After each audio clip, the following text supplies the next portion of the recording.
distinguished guests, ladies and gentlemen, on behalf of everyone at the Community College of Rhode Island, welcome to this historic occasion. In keeping with the dignity of this ceremony, please turn off your cell phones and mobile devices. Ladies and gentlemen, please stand for the processional.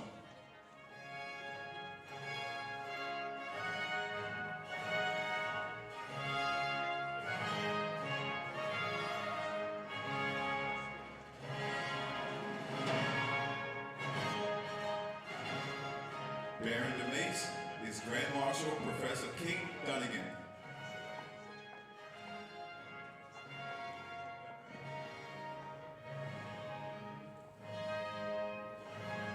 Please welcome the CCRI College Police Color Guard and Brigadier General Christopher Callahan, Adjutant General and Commanding General of the Rhode Island National Guard.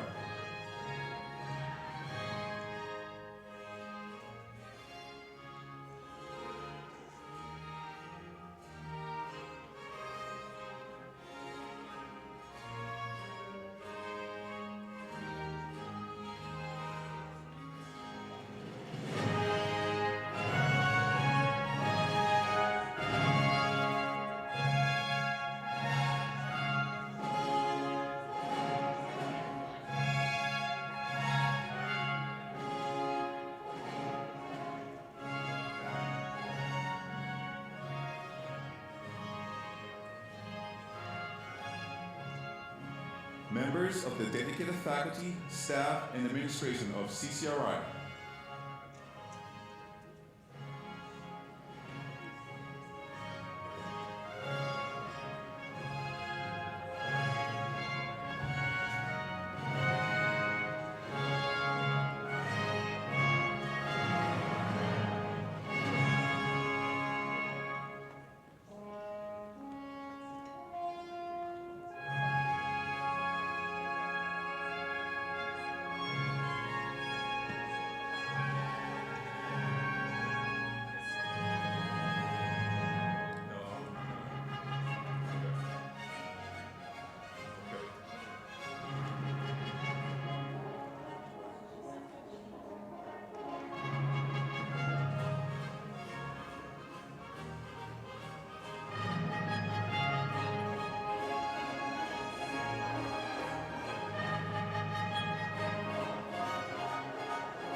now welcome officials from across the state of Rhode Island and members of the Board of Education, members of the Council on Post-Secondary Education, and the Council on Elementary and Secondary Education.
Esteemed members of the higher education community,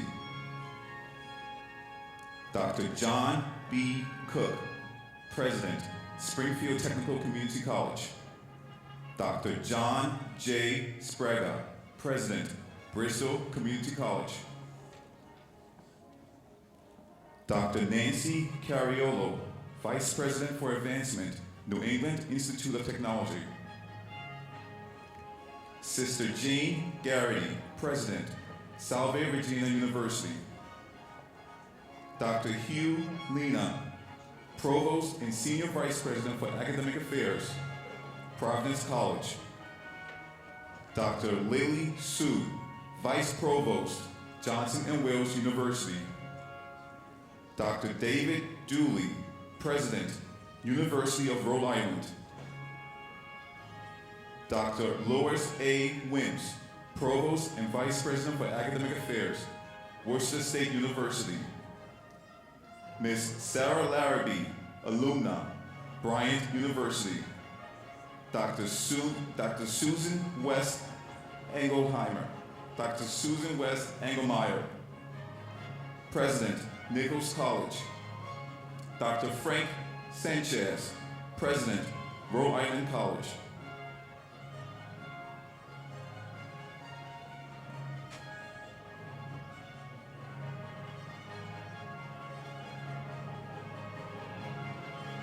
Barbara Cottom, Chair, Rhode Island Board of Education. William Folks, Chair, Council on Post-Secondary Education. The Honorable Gina Raimondo, Governor of Rhode Island. Robert Steptoe, President of African American Studies and English, Yale University. And Dr. Meghan Hughes, President, Community College of Rhode Island.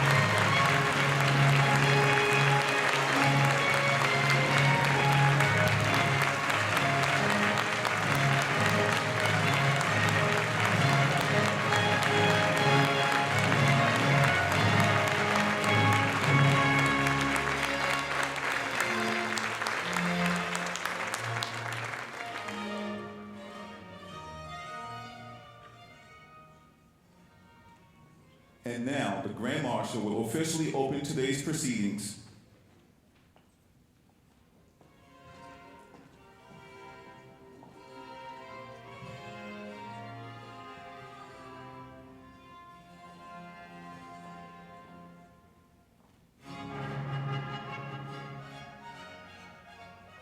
Welcome.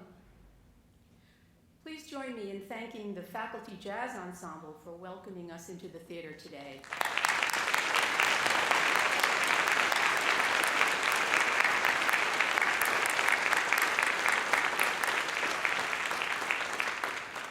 Ladies and gentlemen, I declare the installation ceremony of Dr. Meghan Hughes, 5th President of the Community College of Rhode Island, now open. College Police Color Guard, prepare to post the colors. We are pleased to have with us Brigadier General Christopher Callahan, representing our country's proud military. Welcome. We are honored to have you with us today.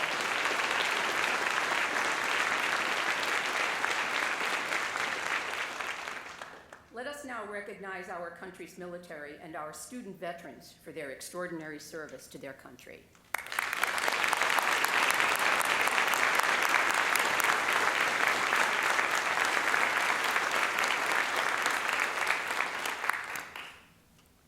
Singing our national anthem is Antonio Rodriguez, class of 2013. Antonio is an alumnus of the Department of Music, and he'll be accompanied by Dr. Audrey Kaiser, Associate Professor of Music. Will everyone please stand and remain standing until the conclusion of the national anthem.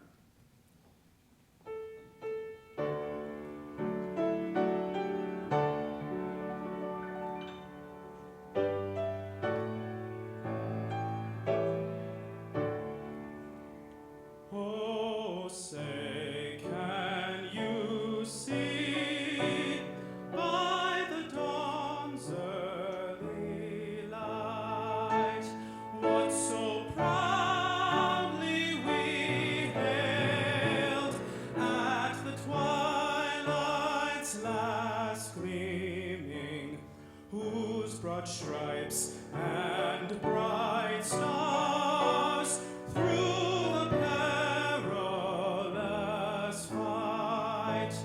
O'er the ramparts we watched were so gallantly streaming, and the rocket's red glare, the bombs bursting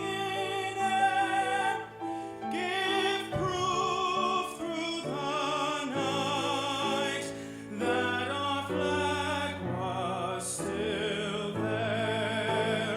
Oh, say does that star-spangled banner yet wave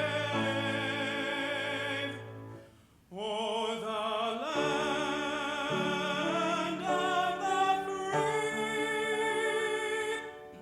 and the home of the brave?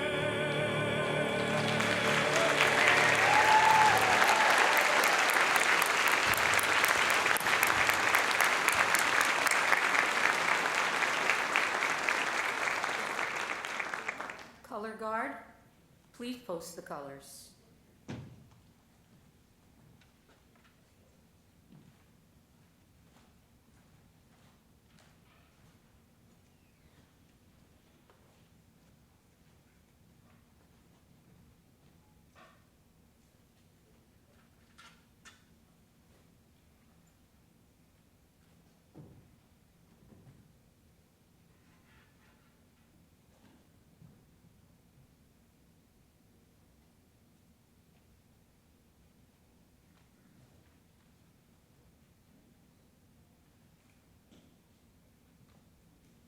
Please be seated.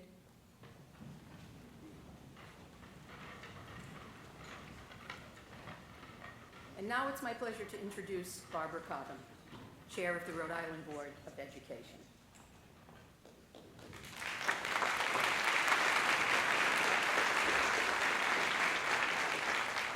Thank you, Professor Dunnigan. Governor Raimondo, elected officials, Post-Secondary Council Chair Bill Folks, honored guests, President Hughes, and members of the Community College of Rhode Island. Well, there's such energy here today and excitement talking to some of the students as we were walking in. And I want to say on behalf of all of the members of the Board of Education, it's an honor to join you at the college here today on this day of great excitement and opportunity. The inauguration of a college president provides us all with a moment to look back, look ahead, and really look around. And what is it we see when we look around at the Community College of Rhode Island, at all of our campuses in Lincoln, Newport, Providence, and here in Warwick? Well, first, we see students, thousands of them, thousands who represent the diversity and future of our great state. We see students from every city and town. We see lifelong Rhode Islanders and the newly arrived. We see men and women, young and those slightly older. And within this diverse group, most importantly, we see unity, a unity of purpose and a unity of identity. Because every student here at the Community College of Rhode Island enters with a dream. Many students here are the first in their family to seek a post-secondary degree. They're going to work really hard and earn that degree, that certificate, or those credentials. We know that a degree from CCRI will open a doorway into a rewarding career. And we know that this degree is a pathway leading to a 4-year college degree. Certainly, every student knows that the degree will launch a better life for themselves and their families, both their present families and those in the future. It's the faculty and staff at the Community College of Rhode Island who are at the heart of a student's journey. It is you who give the guidance, the support, and the teaching. And we know that every day you are dedicating yourselves to the mission of teaching and serving. You are there for them when the going gets really tough, and you're there to celebrate when they achieve success. And you are there, most importantly, sharing your lifetime of scholarship and experience from the day they enter until the day they graduate. You are doing some of the most demanding and rewarding educational work in Rhode Island.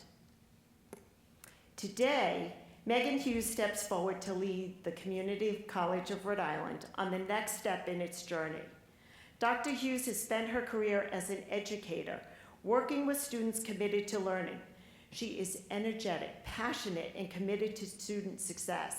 And I am confident that Dr. Hughes and her team will continue leading this school and its graduates to success. That is, improving the lives of all who enter here and advancing the socioeconomic well-being of our Rhode Island community. Community, that is the most important word here today. As we look around here in this room, we see students and professors and volunteers and supporters, alumni, everybody. We are the community of people committed to excellence, discovery, and opportunity. The Board of Education supports you, the Community College of Rhode Island, and understands the need to be continually responsive to its students. Together as a community, we open doors of opportunity for all.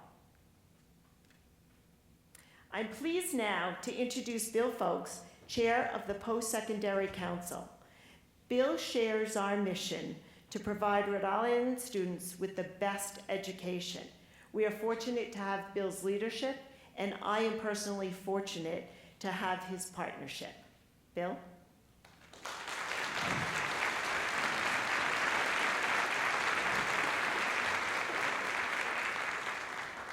Thank you, Chair Cottom. In addition to her role as the Chair of the Board of Education, Chair Cottom serves also on the Council for Elementary and Secondary Education and the Council on Post-Secondary Education. So we all thank her for her tireless work and her inspiring and positive leadership. I also want to thank my fellow council members for their dedication to higher education. And on behalf of that council, the Commissioner of Higher Education, President Dave Dooley of URI, and President Frank Sanchez of Rhode Island College, I'd like to bring you our greetings on this very important celebration of our new colleague and our dear friend, Meghan Hughes. The Community College of Rhode Island began with a small grant from the legislature, but became a reality only when a governor, Governor John Chafee, pulled $150,000 out of what he called his contingency fund so that this school could open with 325 students and 11 faculty members. CCRI's continued growth and improvement has always been tied to a governor's committed to an accessible and affordable higher education. With our current governor of Rhode Island, the Honorable Gina Raimondo, we have commitment and support, and we have a thoughtful and collaborative partner in building an innovative future for student success.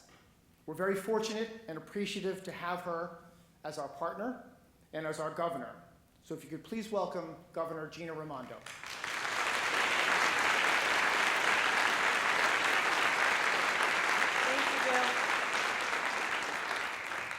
Thank you, Bill, and thank you, Barbara. We are all so lucky to have Bill and Barbara in their leadership positions, volunteer positions. You'd be surprised at how many hours they work, and I'm deeply grateful for it and for your leadership, and for the rest of the Board of Education who are here. Thank you for being here, and I see many colleagues of mine from government, Congressman Cicilline, mayors, the other college presidents who are here, of RIC and URI. Thank you all for being here. To the faculty of CCRI, thank you. Thank you for your service, thank you for your dedication, and thank you for believing in the potential of the students at CCRI. You have my support and my admiration, and together we're going to work to take CCRI to the next level behind Meghan Hughes' leadership. To the students who are here, you're the reason we are here. You are the reason we're here, because we believe in you, and we want to make sure that we provide you an education here at CCRI that is worthy of your talent and that helps you get the skills you need to set you off on a successful life's journey and successful career. Every time I'm out and about, it happens to me almost every day actually, and I meet a young person and they introduce themselves to me as at CCRI, I say congratulations. I'm proud of you for being at CCRI and best of luck. So students, we're here for you and we believe in you. CCRI plays an unbelievably important role in Rhode Island. It is and ought to be a workforce development engine. We all know, everyone here knows and believes that a college degree is the surest ticket to the middle class. And that's what this is about, and that's true now more than ever in this economy. As I like to say, every Rhode Islander deserves opportunity, and that means you need the skills that matter to get a job that pays. And CCRI plays a vital role in making that opportunity a reality for many students who come here. And I know a lot of the students who come here work 1 or 2 or 3 jobs, have 1 or 2 or 3 children that they're trying to support. All the more reason we have to redouble our efforts to be there for them. Dr. Hughes and I share the same vision for CCRI, which is that it's not a final destination. It's a rung in the ladder. It's a rung in the ladder to the next step. A rung in the ladder to the next step of where you're going, to a 4-year degree, to another opportunity, to another credential, to a great job. And we're deeply committed to making sure CCRI delivers for everyone. We also share another core belief, which is a core belief of equity, making CCRI accessible for all. Not everybody starts out in life in the right zip code with, the right privileges, but everybody deserves a chance, and CCRI can unlock that opportunity if we stay committed to equity. Now, Meghan begged me not to talk about her at length, so I won't, but it is your day, and we are going to follow your leadership as you lead this institution. And I've already said what attracted me to her was her passion, her commitment to equity. But I met her when she was running Year Up.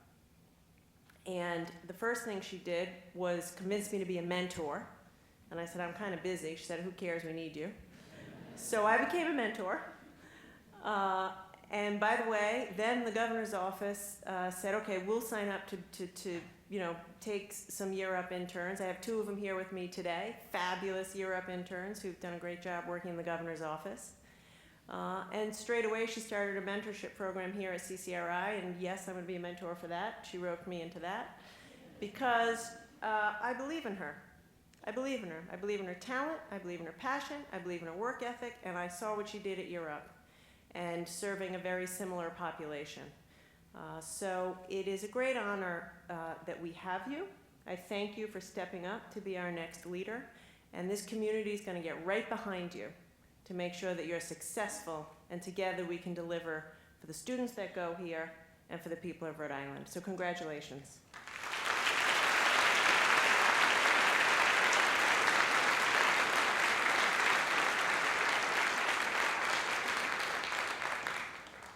Thank you very much, Governor.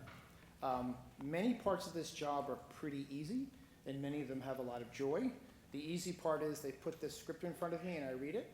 And the joy part is meeting so many great students and so many great faculty members.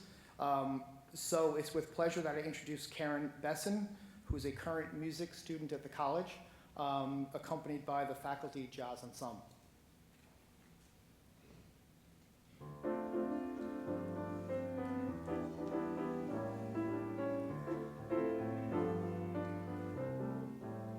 You're walking along the street, or you're at a party, or else you're alone, and then you suddenly dig. You're working at CCRI, you suddenly realize that this could be the start of something big. You're dining at Twin Oaks and watching your diet declining a pizza strip, so where's the cheese? Then suddenly realize out of the clear blue sky, could this be the start of something, please? There's no controlling the unrolling of your fate, my friend. Who knows what's written in the magic book?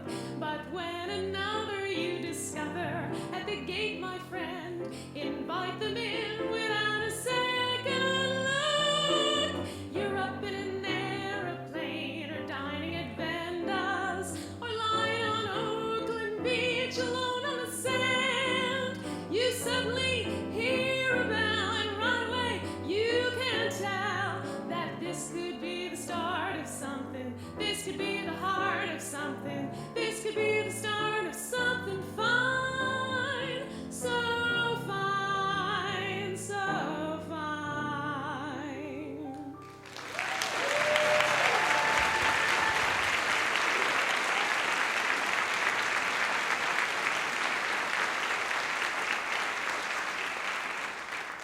Thank you. That was wonderful.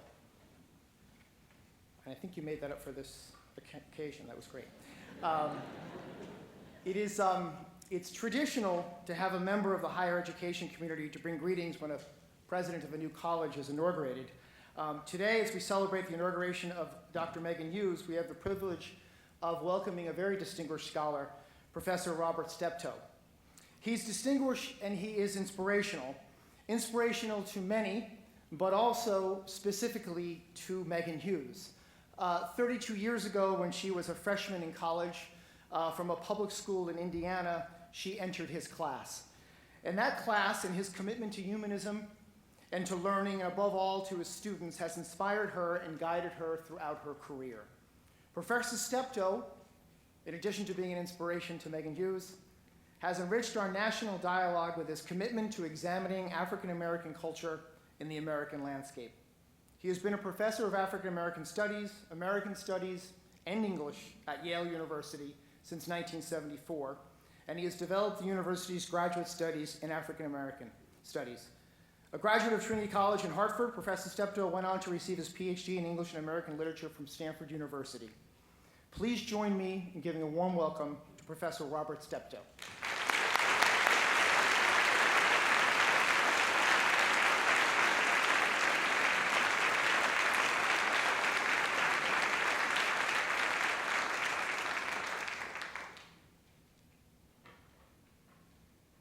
First of all, let me say that was a great music interlude. This is the start of something big.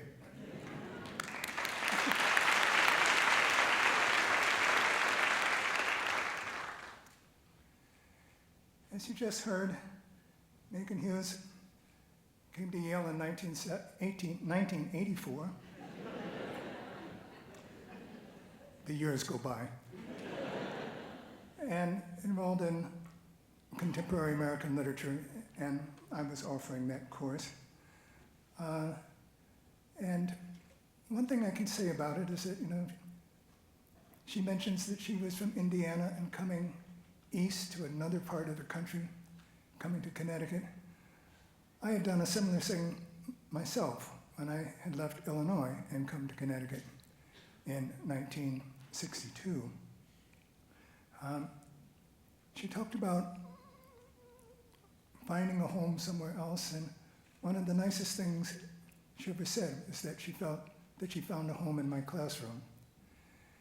One thing I'd just like to say is that students will talk about what a teacher can bring to them. I would like to say something about what a student can bring to the teacher. It is shared. It is a conversation. It is a way of taking care of each other in the best ways.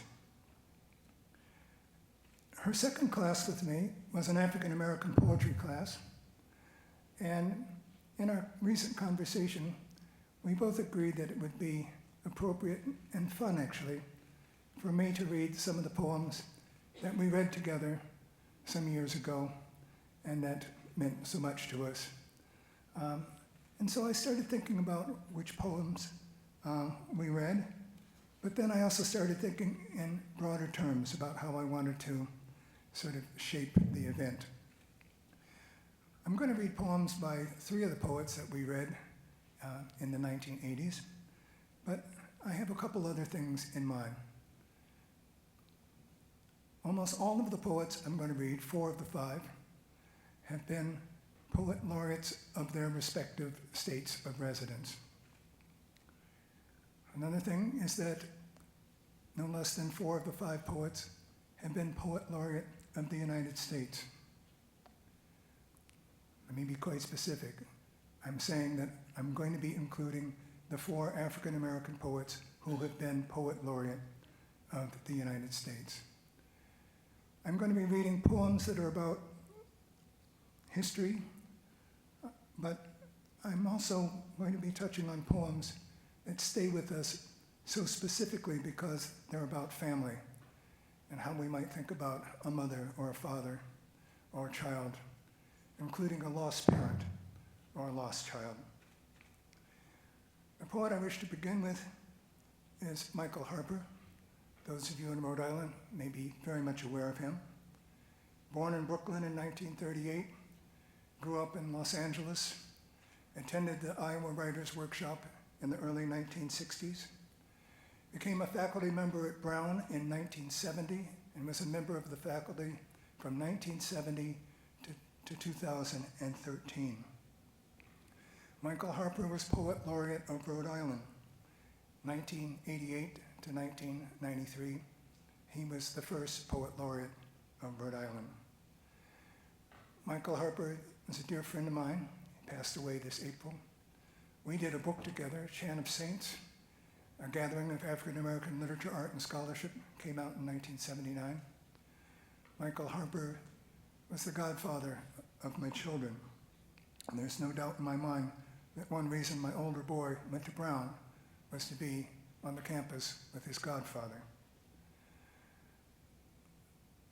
A terrible event, a tragedy happened for the Harpers early on when they lost 2 of their children just hours after they were born.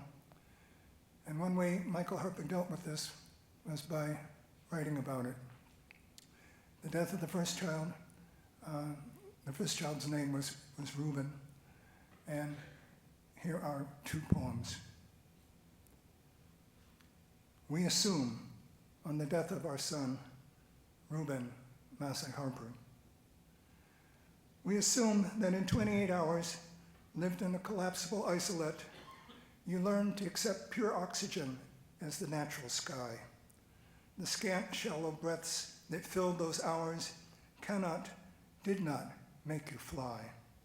But dreams were there, like crooked palm prints on the twin thick windows of the nursery and the glands of your mother.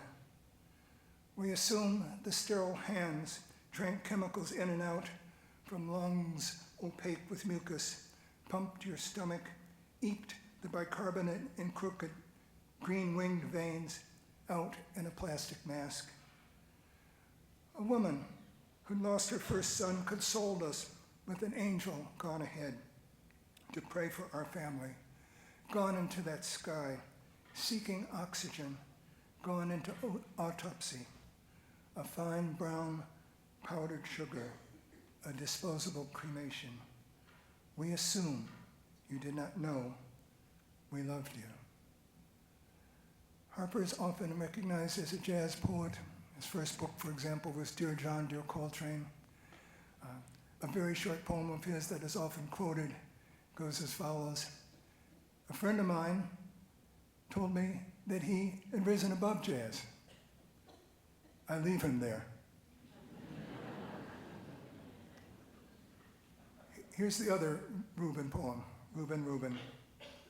I reach from pain to music great enough to bring me back. Swollen head, madness, love fruit, a pickle of hate so sour my mouth twicked up and would not sing. There's nothing in the beat to hold it in, melody and turn human skin. A brown berry gone, just 2 days on the branch. We've lost a son. The music, jazz, comes in. Harper did write Rhode Island poems. One is History as Apple Tree. Kokumsip is my village, the western arm of Narragansett Bay. Canonicus, chief sachem, black men escape into his tribe. How does Patton not breed heresy? Williams came to my chief for his tract of land, hunted by mad Puritans, founded Providence Plantation, Seekonk, where he lost first harvest, building plant, then the bay from these natives. He set up trade. With Winthrop, he bought an island, Prudence. 2 others, Hope and Patience, he named, though small, his trading post at the cove. Smith's at another close by. We walked the Pequot Trail, as artery or spring.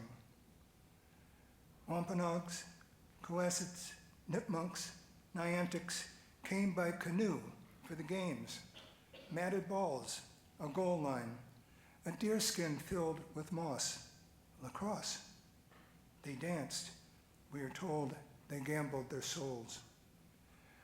In your apple orchard, legend conjures Williams's name. He was an apple tree.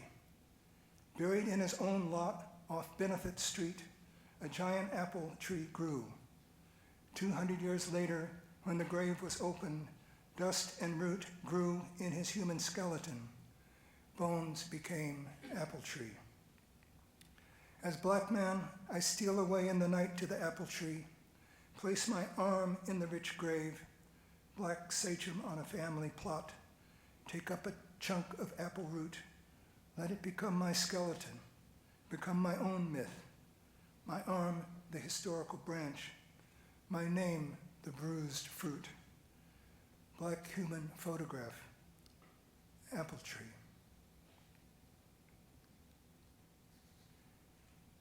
My second poet is Rita Dove. Born in Ohio, 1952, attended Miami of Ohio University.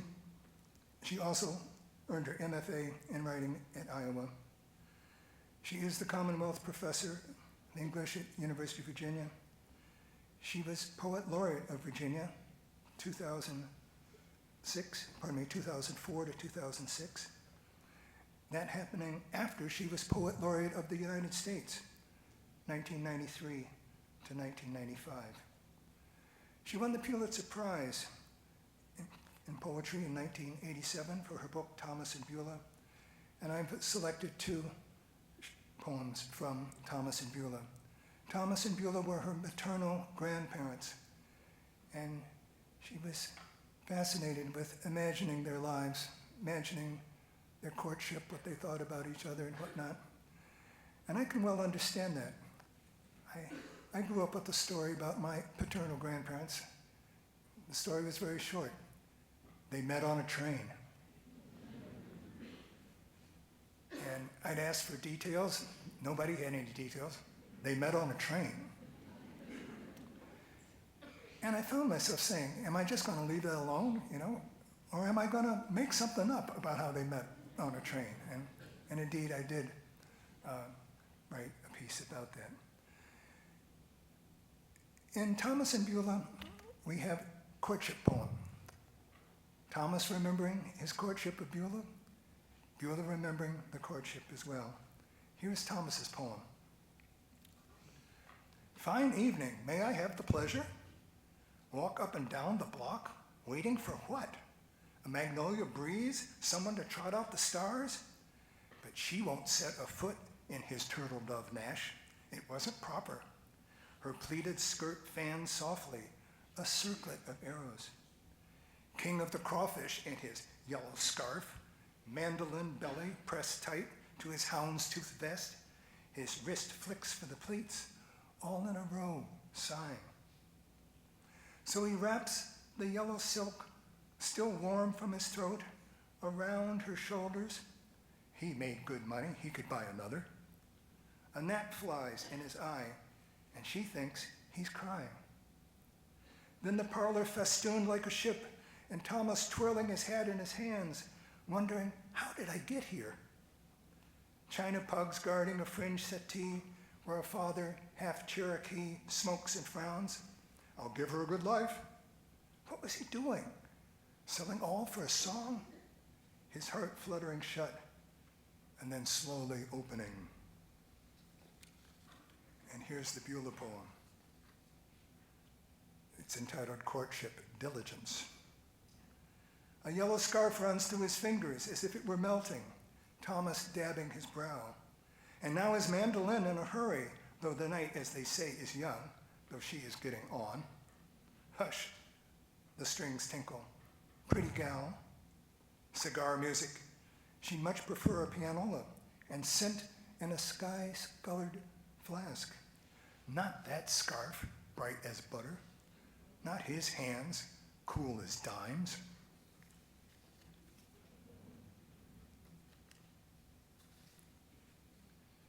My third poet, Natasha Trethway.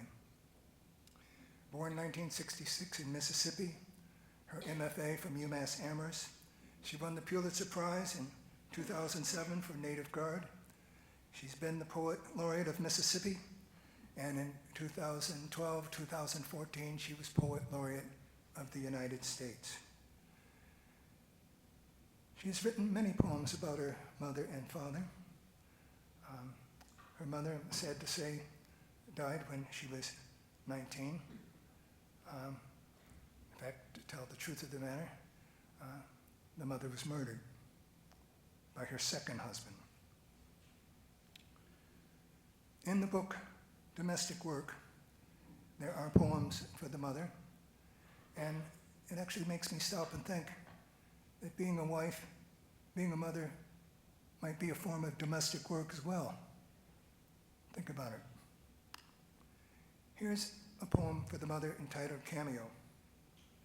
As a child, I would awaken dark mornings to peer from beneath the bed covers and watch my mother dress. She'd perch on a stool at the cluttered vanity. Under the oil lamp, golden tubes of lipstick and atomizers glowing like bottled light. She wore a pale slip, clinging like water to her back. I watch her lean in close, plucking the small hairs at her brow into points that aimed downward toward the corners of her mouth. Her dress hung on the closet door as if after mastectomy, the bodice empty where her breasts would push against the fabric.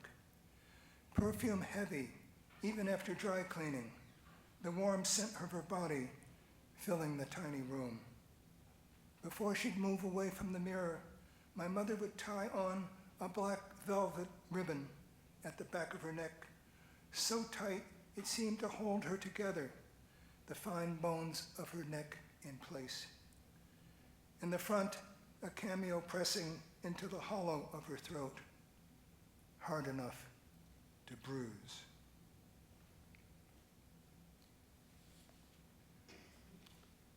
My next poet is the extraordinary Robert Hayden.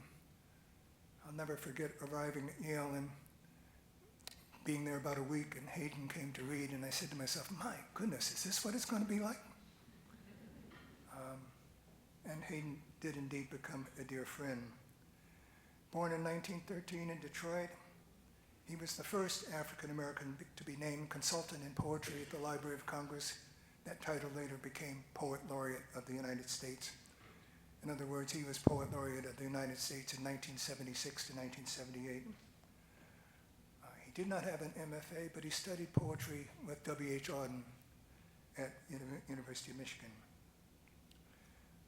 One of the things I admire about Hayden, among others, is his respect for and reinvention of the sonnet.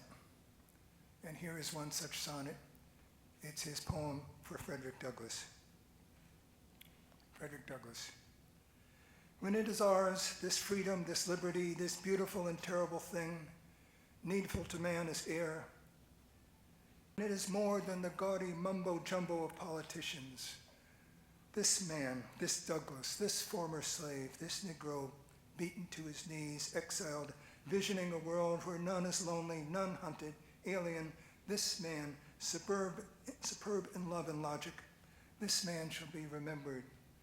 Oh, not with statues, rhetoric, not with legends and poems and wreaths of bronze alone, but with the lives grown out of his life, the lives fleshing his dream of the beautiful, needful thing.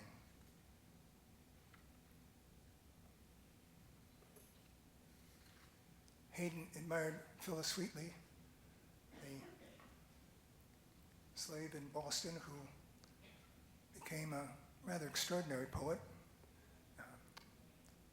Read her poems at Harvard, read her poems in England. In this poem, Hayden imagines Phyllis Wheatley being in England, 1773, and writing a letter home to a dear friend of hers named Ober about what her time in London has been like. Dear Ober, our crossing was without event.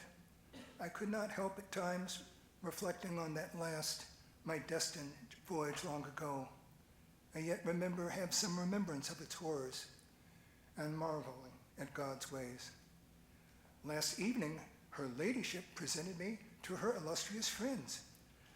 I scarce could tell them anything of Africa, though much of Boston and my hope of heaven. I read my latest elegies to them. Oh, sable muse, the Countess cried, embracing me when I had done. I held back tears, as is my wont, and there were tears in dear Nathaniel's eyes, Nathaniel being her owner. At supper, I dined apart, like captive royalty. The Countess and her guests promised signatures affirming me true poetess, albeit once a slave. Indeed, they were most kind and spoke, moreover, of presenting me at court. I thought of Pocahontas, an honor to be sure, but one I should no doubt as patriot decline. Remember, the year is 1773. My health is much improved. I feel I may, if God so wills, entirely recover here. Idyllic England. Alas, there is no Eden without a serpent. Under the chiming complacence, I hear him hiss. I see his flickering tongue when foppish would-be wits murmur of the Yankee peddler and his cannibal mockingbird. Sister, forgive the intrusion of my somberness, nocturnal mood. I would not share with any save your trusted self. let me disperse in closing such unseemly gloom by mention of an incident you may, as I, consider droll. Today, a little chimney sweep, his face and hands with soot quite black, stared hard at me, politely asked, "Does you, m'lady, sweep chimneys too?" I was amused, but dear Nathaniel, ever solicitous, was not. I pray the blessings of our Lord and Savior Jesus Christ be yours abundantly in his name. Phyllis. The poem that Hayden is most remembered for is Those Winter Sundays, a poem that he wrote looking back on his childhood in that Detroit ghetto, ironically named Paradise Valley. And the poem is Those Winter Sundays. Sundays too, my father got up early and put his clothes on in the blue-black cold. Then with cracked hands that ached from labor in the weekday weather, made banked fires blaze. No one ever thanked him. I'd wake and hear the cold splintering breaking. When the rooms were warm, he'd call, and slowly I would rise and dress, fearing the chronic angers of that house. Speaking indifferently to him who had driven out the cold and polished my good shoes as well. What did I know? What did I know of love's austere and lonely offices?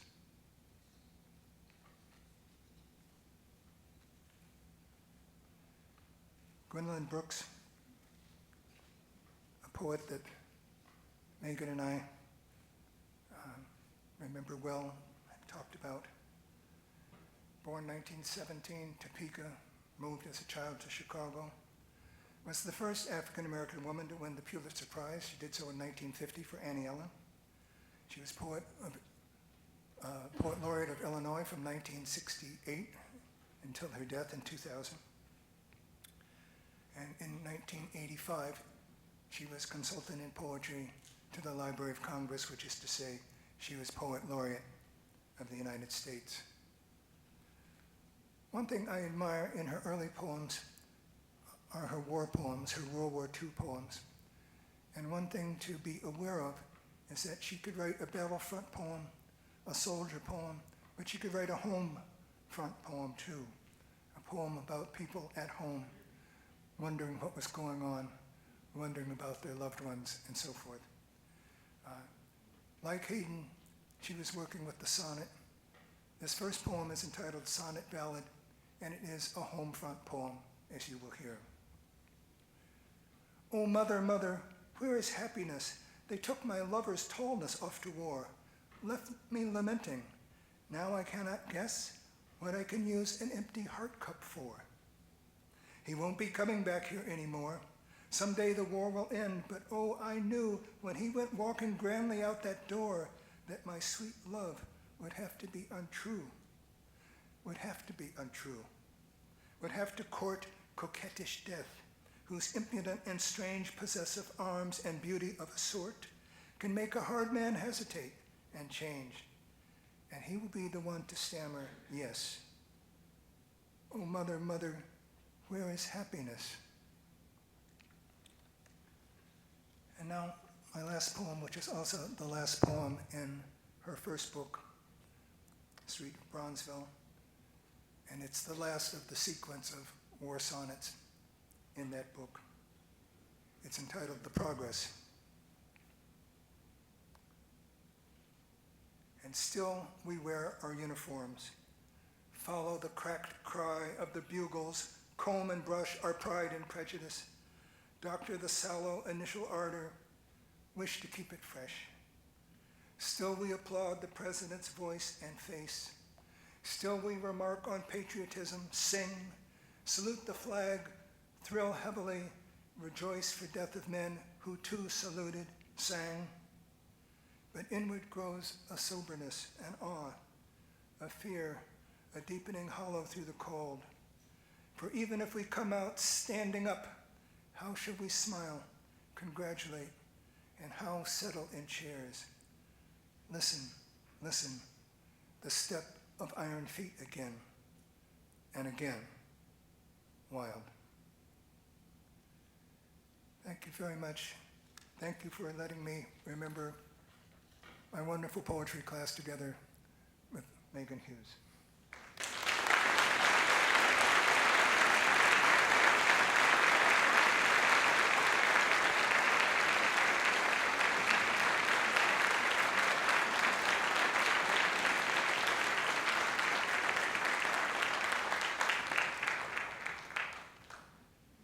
Thank you very much, Dr. Steppo, for your beautiful words and for your presence here today with us in this celebration.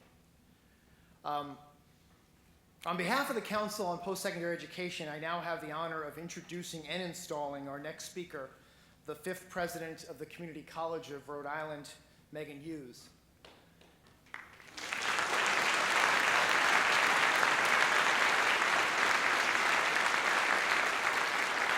Now, in my tenure as the chair of the council, I've admired the respect and the deep commitment that this CCRI community has for its history and its founding principles.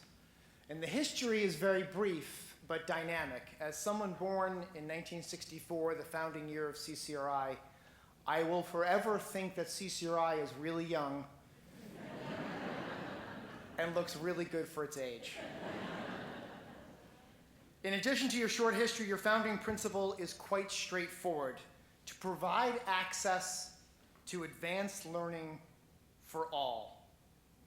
In the celebrations of the school's history and its mission, CCRI's first president, Dr. William Flanagan, is frequently quoted.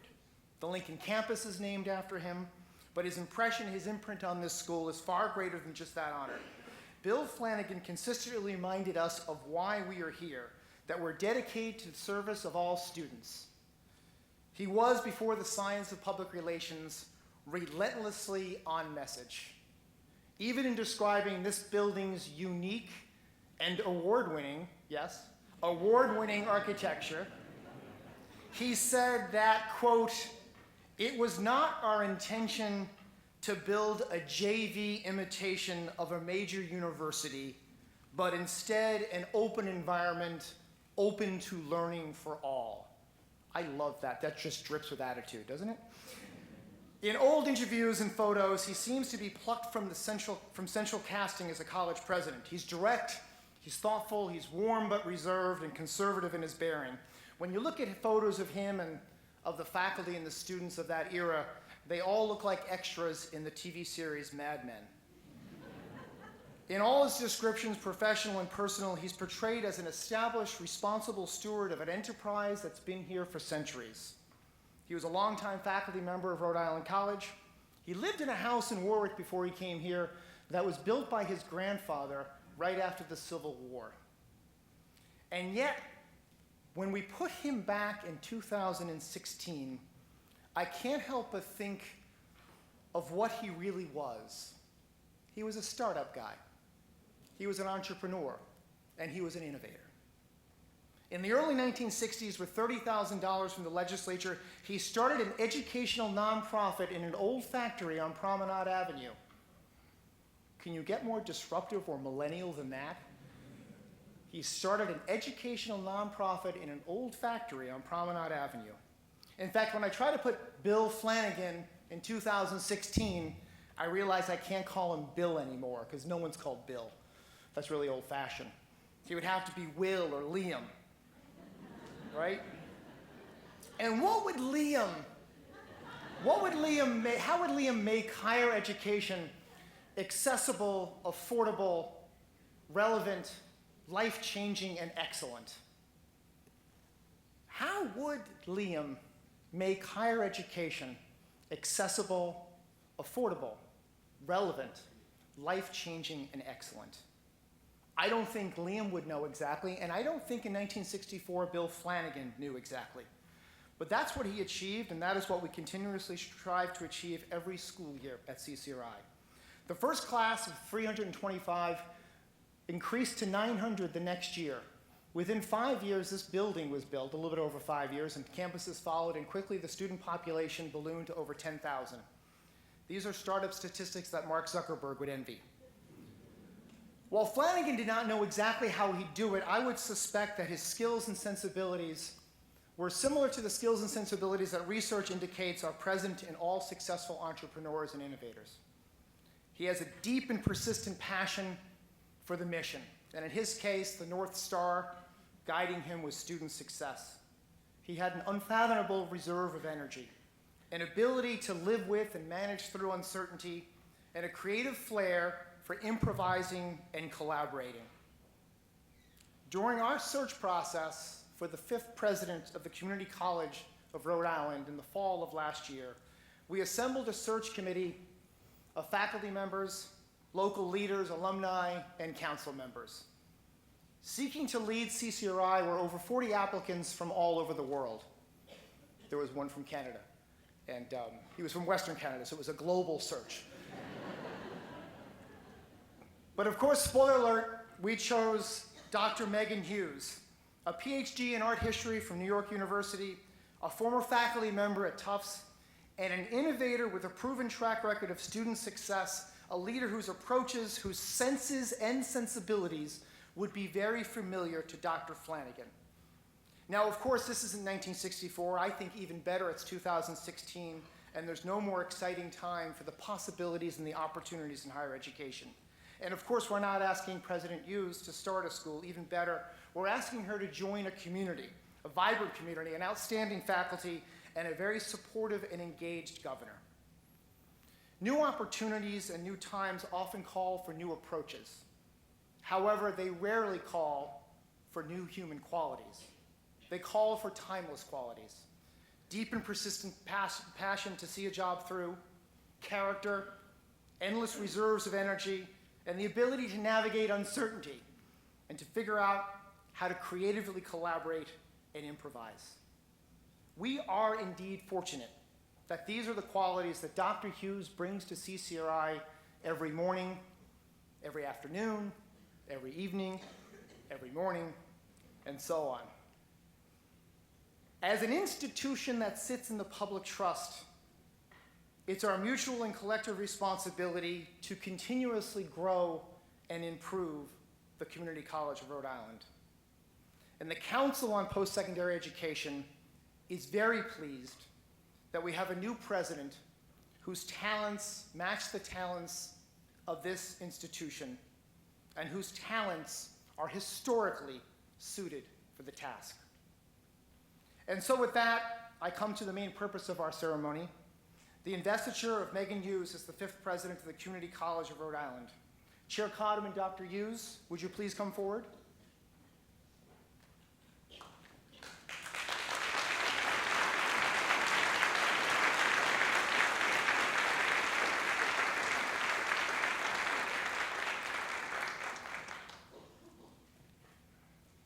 It is my pleasure in the presence of this official gathering to formally induct the new president of the Community College of Rhode Island into office. Dr. Hughes, by virtue of the authority vested in me as chair of the Rhode Island Council on Post-Secondary Education, I now install you in the office of President, Community College of Rhode Island, conferring upon you the powers, the authority, and the opportunities appropriately pertaining to that position. We welcome you as the 5th president of CCRI. We have great confidence in you in this community, and we pledge our support to you as you move forward in advancing the mission of the college.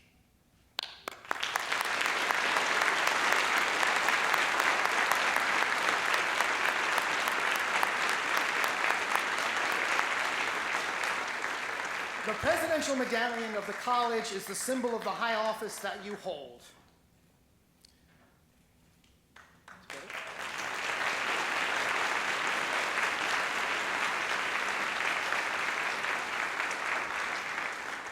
I now present to you President Meghan Hughes.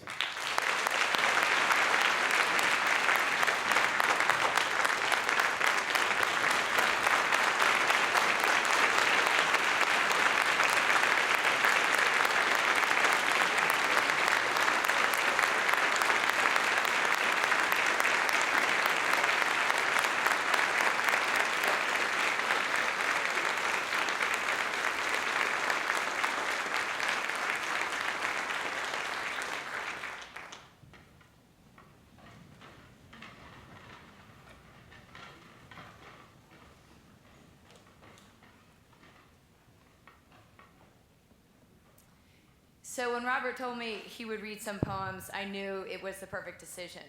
Perfect because my first real memory of him is his voice. He was up on a stage talking to my class, and he began the class, that first class, 32 years ago, reading a passage. Likely it was something from Toni Morrison or Alice Walker or Leslie Marmon Silko. What I remember is how he took such care with the reading, how much the words mattered to him, and so from the beginning, they mattered to me. Thank you so very much for honoring us with your presence, Robert.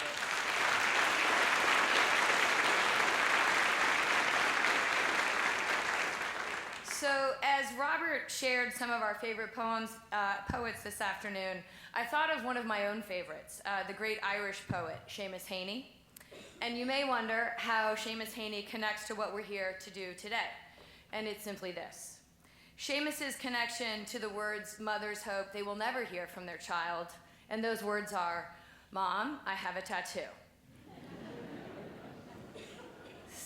So, my mother is here today, and she heard that line from me just 3 years ago. Mine is on my wrist, and it reads, "Noli timere," Latin for "don't be afraid." These words are what I look to when I know I need courage. Now, the meaning of courage, of course, isn't fearlessness. The meaning of courage is taking action despite your fear. Noli timere. Those two words, the poet Seamus Heaney texted to his wife just before she died in hospice. I love that text because it is so powerful a message, so powerful a connector, a last communication of a husband to a wife he loved dearly, and I believe meant as a comforting guide to her. I had known for years that Noli timere was my future tattoo, and Seamus's text affirmed it. So simple, don't be afraid. So, why Noli timere for my wrist? Because I believe that to act with purpose in this world requires courage. It requires making decisions and taking action that will cause times of anxiety and, yes, even of fear. But we do it anyway, because we know what the right thing is, and we must choose to do that. So how does this belief connect to today, to our community college, to my own role now as president? Simply this. The students and faculty and staff of this college, the people who make up this college, commit their lives every day to try things that require courage. For our students, it's about committing to three things: to persistence, to graduation, to transfer. Persistence, what does it take?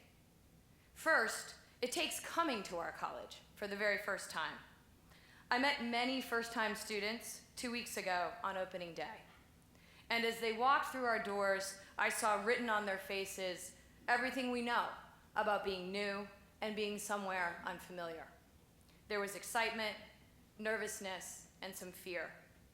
And I watched our students push through the nervousness and the fear and get on with it, with figuring out how to be a college student and how to do it well. That takes courage. It takes saying to yourself, don't be afraid. In the Republic, Plato equates courage with perseverance, indeed with persistence. For our students, persistence means staying in school, committing to push through the challenges of our classes and earn enough credits to graduate. And after graduating from our college, it means digging deep and continuing for that BA. Why does it matter to keep going? It matters because, with few exceptions, to be a member of the middle class in this country, you need a bachelor's degree. And then there's equity. Roughly 40% of our students are minority students, the highest percentage of any college in Rhode Island, and nearly 60% of our students are eligible for federal financial aid, meaning there is significant financial need.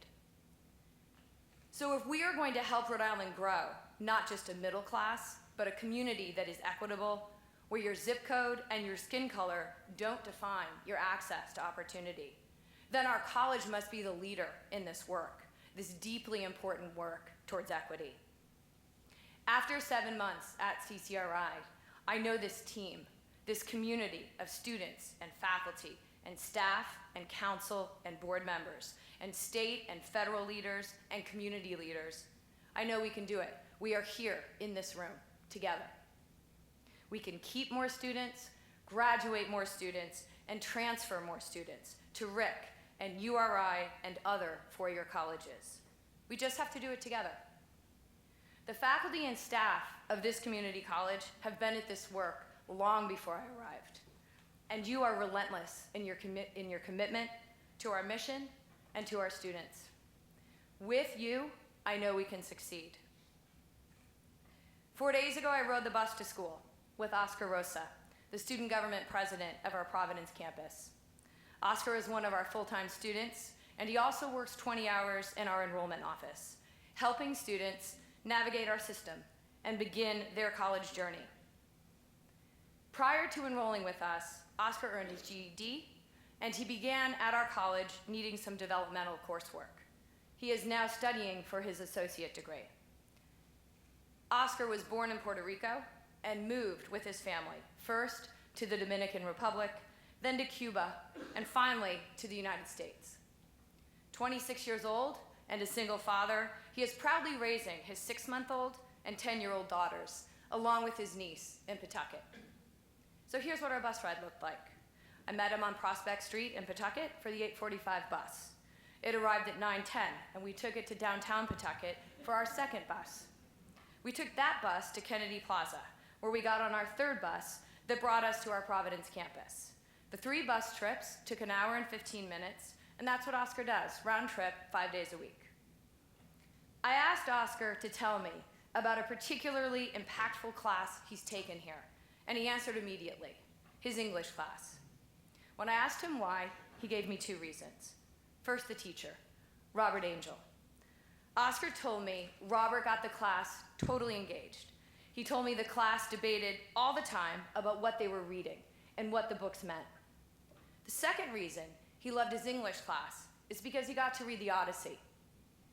What resonated with Oscar is the story of Odysseus, striving for 10 years after the Trojan War to get back to Ithaca and to his wife, Penelope, and to his child, Telemachus. And of course, there it is.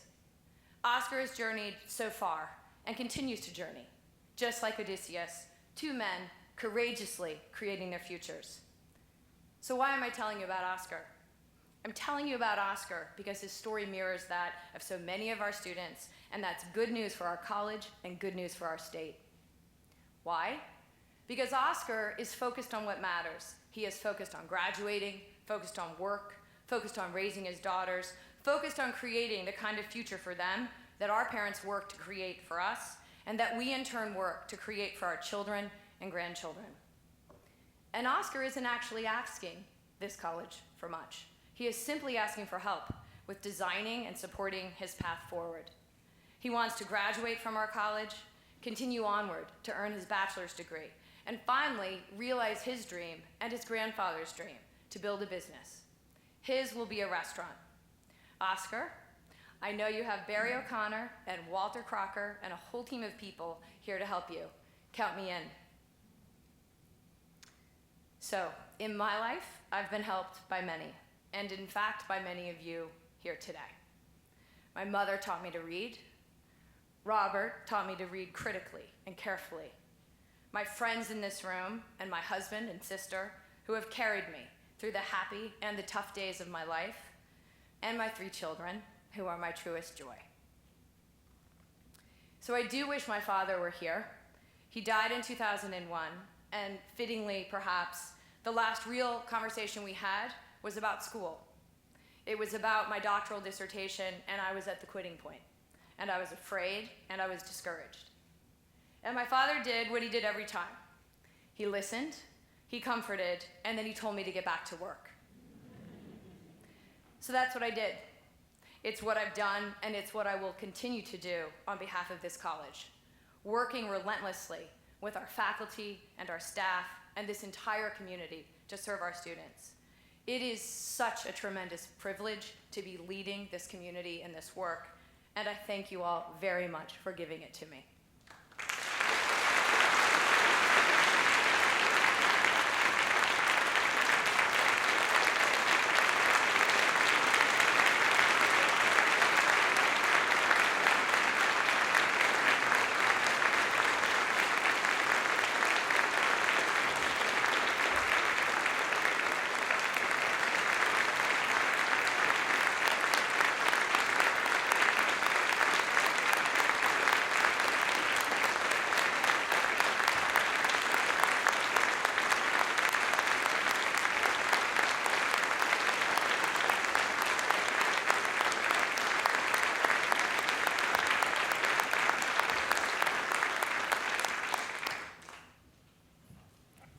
thank you, President Hughes.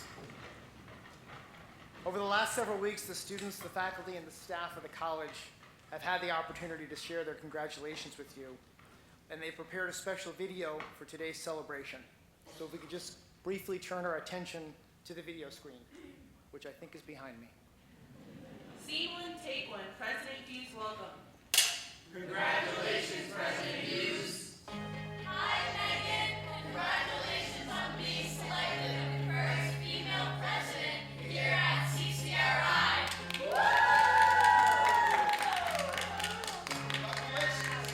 I would like to congratulate President Hughes on becoming our president and welcome her here to CCRI.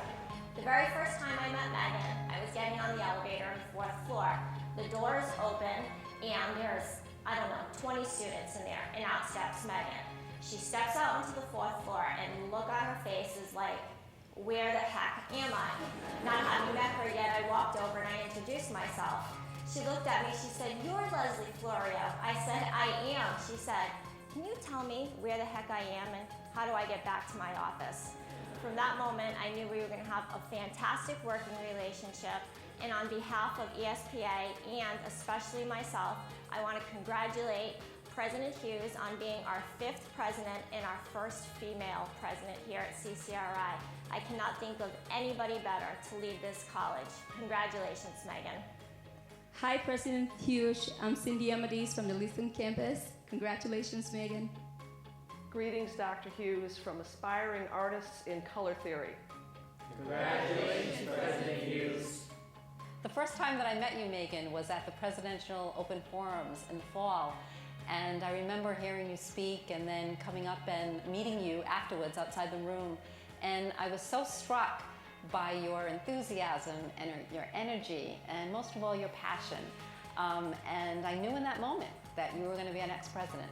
So congratulations, President Hughes.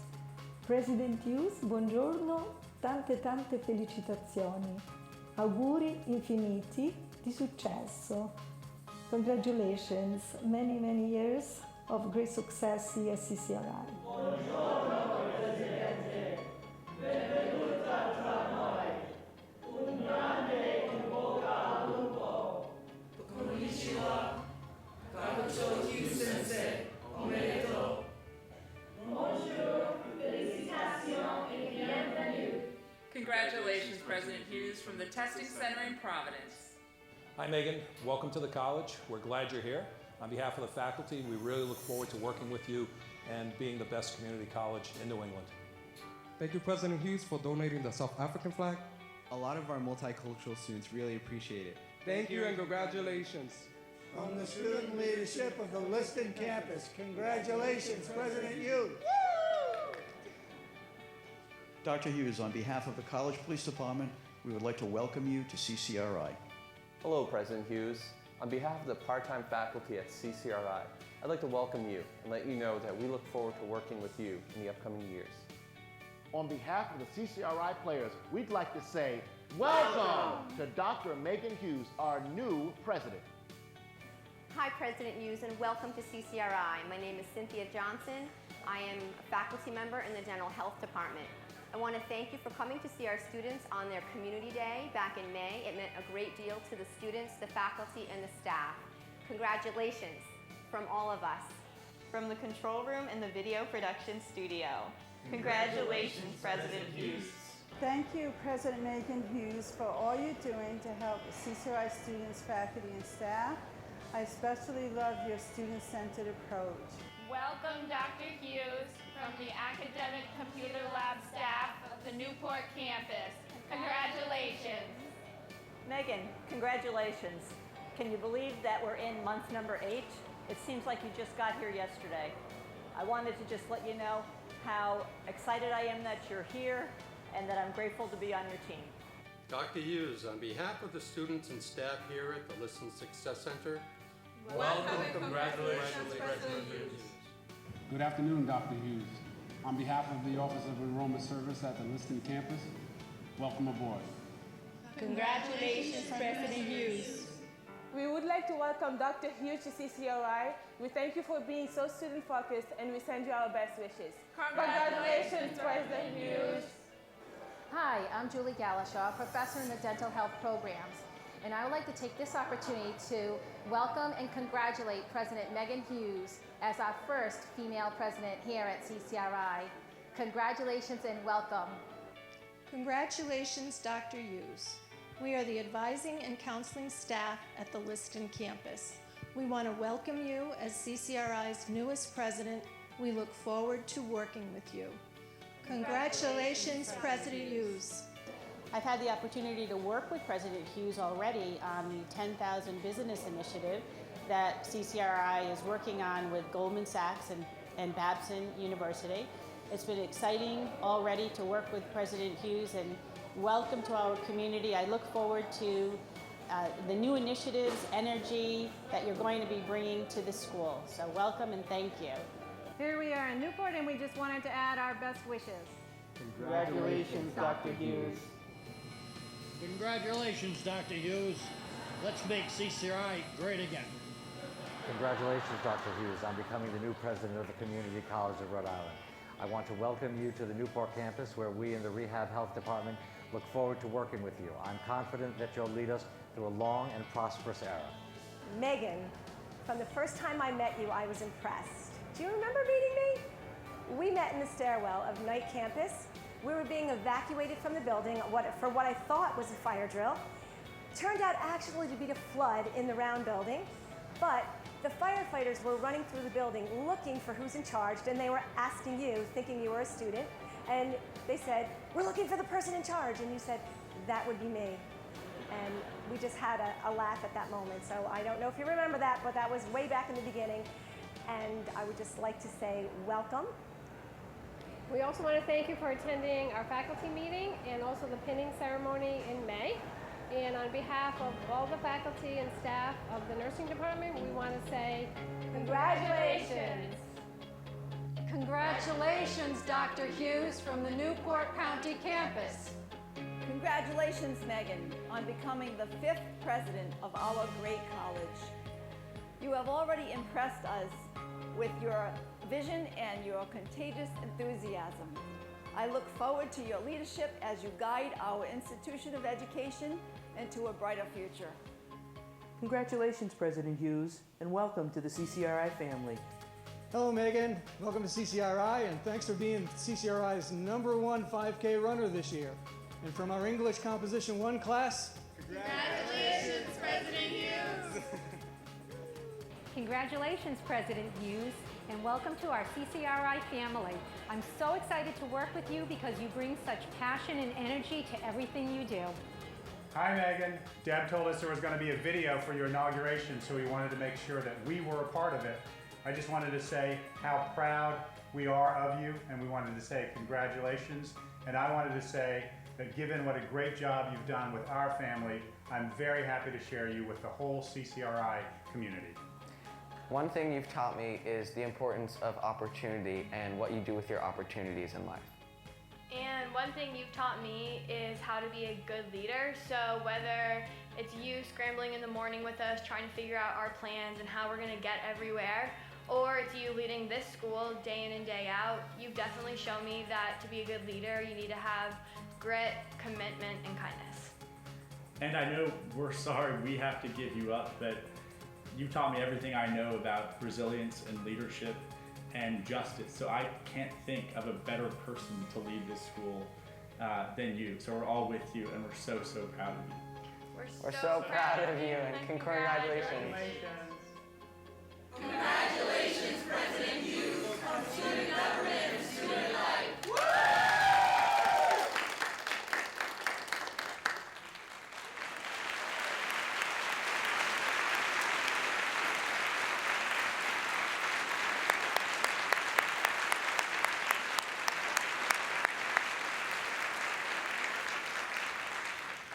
Wow, I am so glad I get to go after that. And after your speech, I guess that's the job I have. Thank you all for being part of today's wonderful celebration. And we are, I guess, once again calling upon our Grand Marshal, Kate Dunnigan, to lead us out.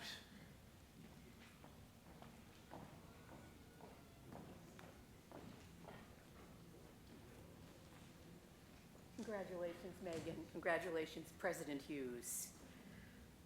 Please join us for the celebration at the Knight Estate, which is just a short walk. And we also have trolleys available for those who want to do that. And we ask that you leave your vehicles in the parking lot, as there is only permit parking at the estate. I do hope you'll join us down there. I look forward to seeing you there. Would you please remain seated throughout the recessional? And will those in the academic recessional please rise? Will the color guard please retrieve the colors?